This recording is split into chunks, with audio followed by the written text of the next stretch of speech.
Zdravo svima! Dobrodošli na kanal Šta za ručak.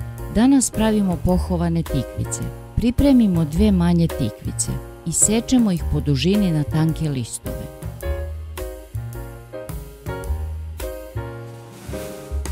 Tri jajeta posolimo i umutimo.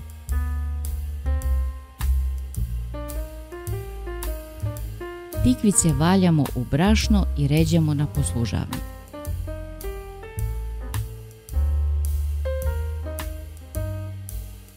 U tiganj sipamo dosta ulja i zagrejemo. Sada svaku tikvicu stavimo u jaja pa u tiganj.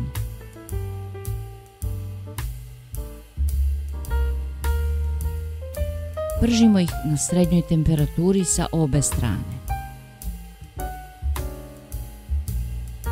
Pržene tikvice vadimo na tanjir preko salvete kako bi upila višak masnoće.